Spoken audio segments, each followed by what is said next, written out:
Mengenai kenaikan pajak hiburan yang mencapai 40%, Gabungan Industri Pariwisata Indonesia Provinsi Sumatera Selatan berencana melakukan gugatan ke Mahkamah Konstitusi.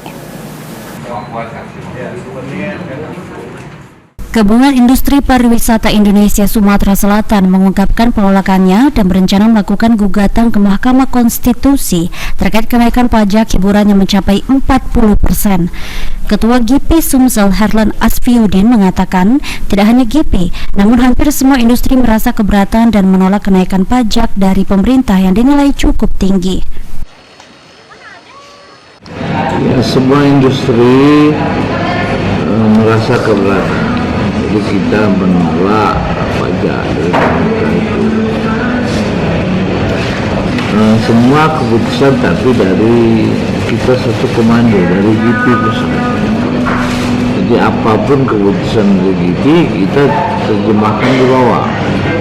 Jadi saya dengar beritanya GIPI akan mengajukan gugatan makanya masalah ini.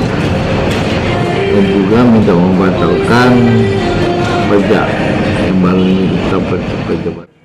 Ditambahkan oleh Herlan Asfiuddin terkait soal pengajuan tuntutan ke Mahkamah Konstitusi masih menunggu keputusan dari GIPI Pusat. Ilham Wahyudi, PAL TV.